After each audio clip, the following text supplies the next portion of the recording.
Bienvenidos nuevamente a todos. Continuamos con la unidad 2, propiedades y estado termodinámico. En esta ocasión estaremos viendo las propiedades térmicas de las sustancias. El tema 2.3, propiedades térmicas de las sustancias, están constituidas básicamente por las diferentes características de un sistema a las cuales se les denomina propiedades. Las diferentes características de un sistema, por ejemplo, la presión, temperatura, volumen, masa, viscosidad, la conductividad térmica y muchas más, esas están constituidas como sustancias térmicas. Recordemos también que hay propiedades físicas y químicas. En la clase anterior también aprendimos a diferenciar las propiedades intensivas y extensivas. Recordemos, las propiedades intensivas no dependen de la dimensión del cuerpo que se esté observando, o sea, son cualidades independientes de la cantidad de sustancia de que se trate, pues no dependen de la masa, por ejemplo, la temperatura, la densidad, el punto de fusión y el punto de ebullición, etc. Por otro lado, las propiedades extensivas dependen de la cantidad de sustancia, dependen de la masa y cambian de vapor al cambiar las dimensiones del cuerpo que se analizan. Por ejemplo, la masa, el volumen, el número de moles y la cantidad de calor, etc. En esta clase nos interesarán todas las propiedades relacionadas con los cambios de estado y el intercambio de calor. Cuando hablamos de propiedades térmicas, son las características o respuestas de las distintas sustancias o materiales a ser calentados o enfriados. Por lo tanto, las propiedades intensivas, como ya lo dijimos anteriormente, son las que no dependen de la cantidad de materia en el sistema, presión, temperatura y composición. Las propiedades extensivas son aquellas que sí dependen del tamaño del sistema, la masa, volumen, trabajo, energía interna, entalpía y entropía. Todas estas propiedades las hemos visto en la clase anterior. Sin embargo, las propiedades nuevas para nosotros son la energía interna, la entalpía y la entropía, que será nuestro punto central en esta clase. Para iniciar, recordemos también que entendemos por calor la energía que se transfiere de un sistema a otro cuando entre ellos existe una diferencia de temperatura. A esto le llamamos calor. De una forma espontánea, el calor fluye del sistema de alta temperatura al sistema de baja temperatura. Este es un ejemplo de transferencia de calor. Por otro lado, denominamos trabajo a la energía que se transfiere desde un sistema a otro, dado que entre ellos existe algún tipo de fuerza. A esto también le podemos añadir que el trabajo está relacionado directamente con la fuerza que se ejerce al realizar este tipo de acción.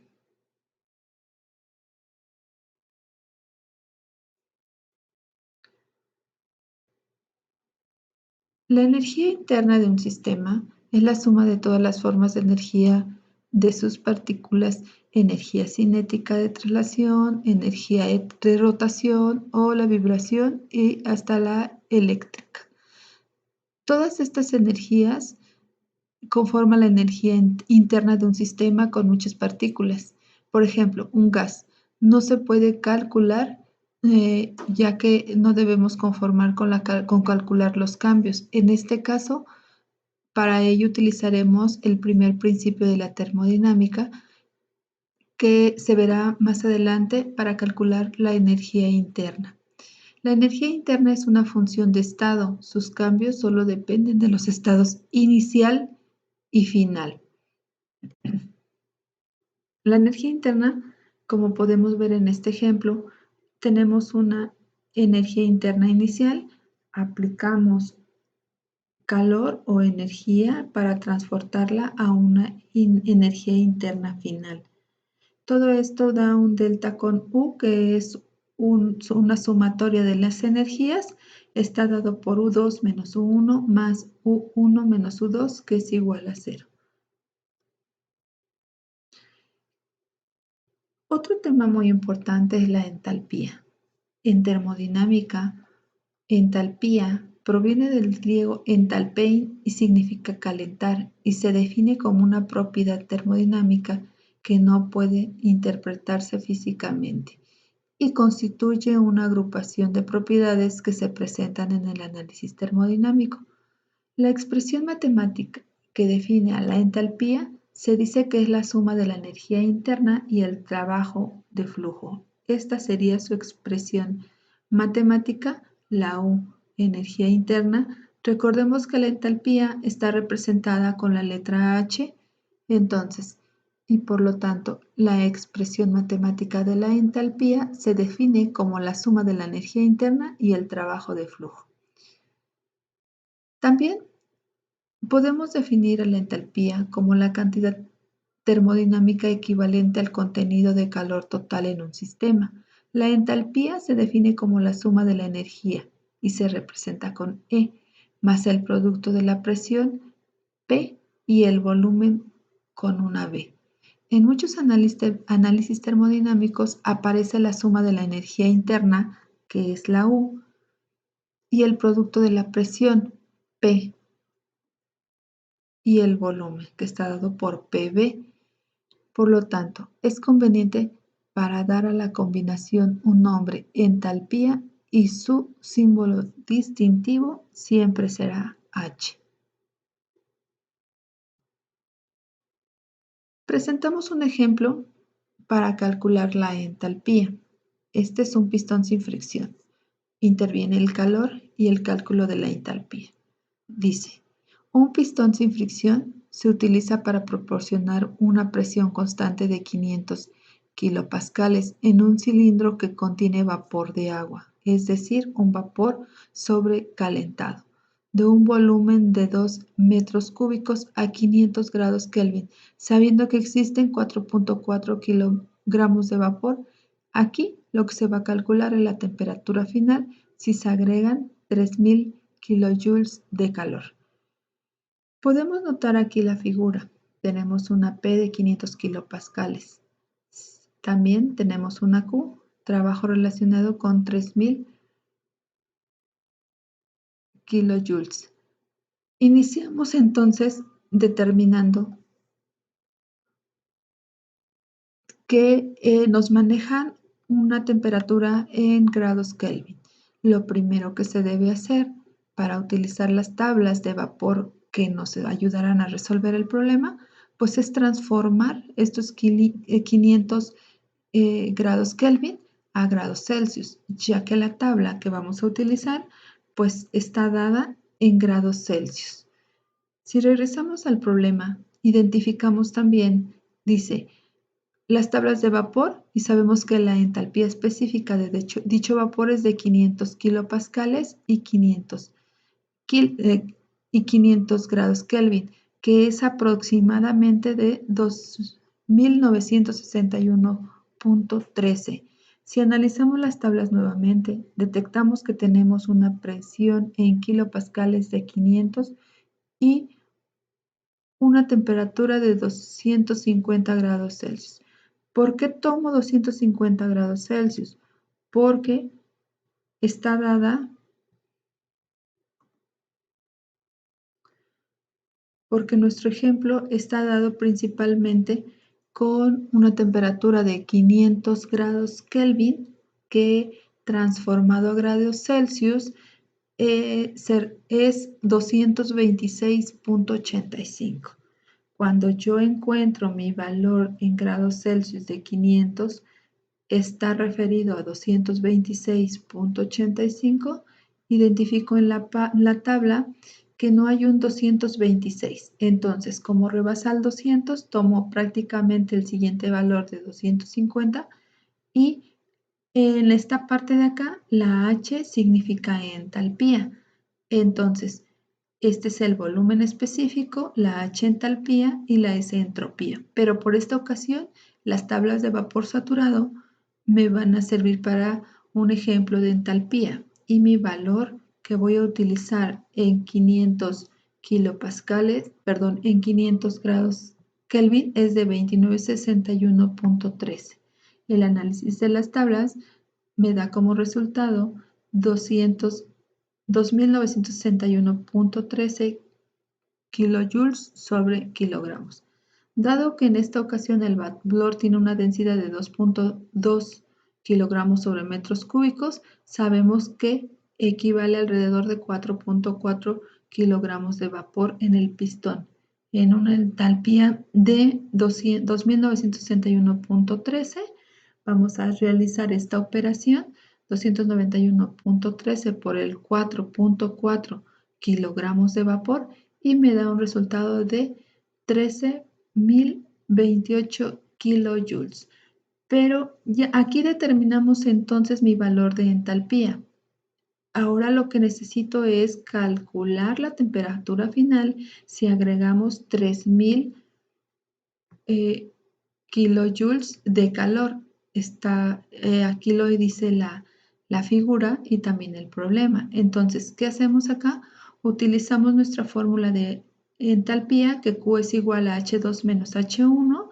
Entonces, tengo el valor de Q, que es de 3000. Tengo el valor de H1, que es de 13.028 kilojoules. Realizo la operación, despejo la fórmula de entalpía y queda que H2 es igual a H1 más Q, donde H1 es de 1328 más 3000, y por lo tanto la entalpía calculada con una temperatura final sería de 15.812 kilojoules. Ese es el resultado final que se calcula en la entalpía de un pistón sin fricción en relación también al calor. Las tablas son constantes, se van a utilizar, nos dan la presión en kilopascales a una temperatura determinada. Recordemos que siempre las temperaturas están dadas en grados Celsius, y cuando sea necesario, como en el ejemplo anterior, debe ser transportadas o transformadas para su cálculo. En relación a la entropía, tenemos que la entropía en termodinámica y física estadística es una medida cuantitativa del desorden o de la energía en un sistema para hacer el trabajo. En física estadística, la entropía es una medida del desorden de un sistema, a lo que se refiere el trastorno, que realmente es la cantidad de configuraciones microscópicas y se representa con W en física estadística. Sin embargo, se puede tener un sistema termodinámico cuando está en un estado específico por ciertas variables microscópicas. Aquí está representado con una Q y es la energía transferida. Se dice también que el calor hacia un sistema durante el proceso, y la T es la temperatura del sistema en grados Kelvin durante el proceso. Si tenemos un proceso isotérmico reversible, el cambio de entropía total viene dado por AS igual a S2 menos S1, que esto sería igual a Q, que es la energía transferida, sobre T, que es la temperatura. Recordemos también que la temperatura está dada en grados Kelvin. Para el sistema internacional, la entropía da como resultado o se mide en joules sobre grados Kelvin. Aquí tenemos un ejemplo, el cambio de entropía en hielo derretido. Dice el ejemplo, calcula el cambio de la entropía de 1 kilogramo de hielo a 0 grados cuando se derrite reversiblemente en agua a 0 grados, donde se requieren 334 kilojoules de calor para derretir 1 kilo de hielo. Utilizando nuestra fórmula delta S o delta entropía es igual a S2 menos S1 que se toma como Q sobre T. Por lo tanto, el cambio de entropía será AS. Recordemos que Q va a estar dado por 334 kilojoules sobre 273.15. Los 273.15 se obtuvieron de una temperatura en grados Celsius, pero recordemos ahora lo necesito en grados Kelvin. Transformo 0 grados Celsius a grados Kelvin y me da 273.15. Por lo tanto, 334 kilojoules sobre 273.15 grados Kelvin es igual a 1.22 kilojoules sobre grados Kelvin. Ese sería mi resultado final y de este modo estaría yo calculando la entropía del hielo derretido. Hasta aquí se encuentran los temas de entropía y entalpía, que son muy importantes en los estados termodinámicos, incluso en la física estadística. Y bueno, más adelante les dejo unos ejercicios para concluir de manera satisfactoria este tema.